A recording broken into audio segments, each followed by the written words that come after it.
जय श्री राम, जय बालाजी की जय हो सदा ही। और आज हम इस वीडियो में जानेंगे कि जो 13 मई को आज मंगलवार है, ये इतना खास क्यों है। तो ये हिंदू पंचांग के अनुसार ज्येष्ठ महीने में साल का तीसरा महीना माना जाता है, लेकिन जो धार्मिक रूप से बहुत ही खास माना जाता है। इस महीनों में मंगलवार को बड़ा मंगलवार के नाम से पूजा की जाती है। खास तौर पर इस दिन हनुमान जी की विशेष पूजा की जाती है। और जो गांव में लोग होते हैं वो जैसे भैरू बाबा ऐसे बोलते हैं कि कढ़ाई करते हैं, कुछ मीठा बनाते हैं हनुमान जी के नाम पे, उनकी पूजा अर्चना करते हैं। धार्मिक मान्यताओं के अनुसार इस दिन हम मतलब हनुमान जी के साथ भगवान राम की आराधना करने से जीवन में सुख समृद्धि और संकटों से मुक्ति मिलती है। लेकिन अक्सर लोगों के मन में ये सवाल आता है कि आखिर जेठ माह के मंगलवार को ही बड़ा मंगलवार क्यों माना जाता है। इसके पीछे भी एक पौराणिक कथाएं हैं, धार्मिक मान्यता जुड़ी है।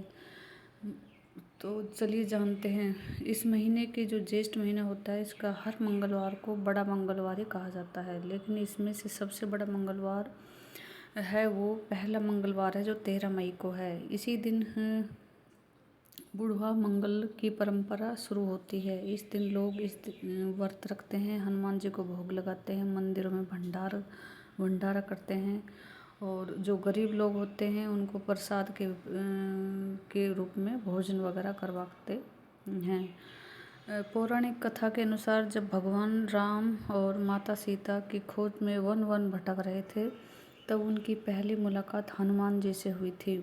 हनुमान जी उस समय एक ब्राह्मण के रूप में राम और लक्ष्मण से मिले थे। यह हमने रामायण में भी देखा है। भेंट वे ज्येष्ठ महीने में ही, जो जेठ महीना बोलते हैं, उसी में हुई थी। इसलिए इस दिन जो हम विशेष इसको मनाते हैं। इस दिन भगवान श्री राम और हनुमान के अटूट संबंध का शुरुआत भी माना जाता है। और इसके साथ साथ एक कथा और भी इसके साथ जुड़ी है कि हनुमान जी एक बार विश्राम कर रहे थे तो उनकी पूंछ रास्ते में फैली हुई थी। उसी रास्ते पर पांडव के जो बहुत शक्तिशाली भीम वहाँ से गुजर रहे थे। हनुमान जी ने सोचा ये तो कोई बूढ़ा वानर है, समझते हुए पूंछ हटाने को कहा। हनुमान जी ने कहा कि यदि तुम शक्तिशाली हो तो खुद ही पूंछ हटा लो। तो हनुमान जी भीम ने कई बार कोशिश की, लेकिन पूंछ को हिला नहीं पाया। तो इस कई बार कोशिश करने के बाद जब हनुमान जी से अपने असली रूप दिखाने को भीम ने कहा तो वो शर्मिंदा होकर क्षमा मांगने लगे। यह घटना भी ज्येष्ठ के मंगलवार को ही मानी जाती है, इसलिए इसे बुढ़वा मंगल भी कहा जाता है। रामायण काल में भी एक और कथा बताई गई है कि रावण ने जब हनुमान जी की पूंछ में आग लगाई थी, उसके बाद वो पूरी लंका को जलाकर खाक कर दिया था। तब भी वो जेठ का ही महीना था। इसी कारण इस दिन इसे बड़ा महत्व माना जाता है। यही मान्यता के अनुसार हनुमान जी की अमरता का वरदान भी ज्येष्ठ महीने के मंगलवार को ही प्राप्त होता है।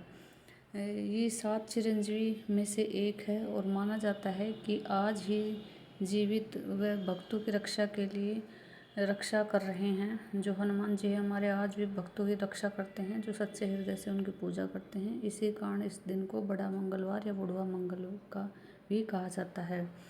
तो हमें हनुमान जी की श्रद्धा से और भक्ति भाव से भगवान श्री राम की पूजा करनी चाहिए, हनुमान जी की पूजा करनी चाहिए और हमें उनके लिए भोग बनाना चाहिए, व्रत करना चाहिए। और इस प्रकार हम राम जी का और हनुमान जी का आशीर्वाद प्राप्त कर सकते हैं और सभी कष्टों से मुक्ति पा सकते हैं। और जो सच्चे हृदय से भगवान श्री राम की पूजा करता है, हनुमान उन पर बहुत प्रसन्न होते हैं और अपने भक्तों की सदैव रक्षा करते हैं। संकट में हनुमान जी अपने भक्तों के पास ज़रूर खड़े रहते हैं और ये एक सच्ची घटना भी है। आप करके देखिए। तो कमेंट में लिखिए जय श्री राम, जय बालाजी, जय हनुमान जी।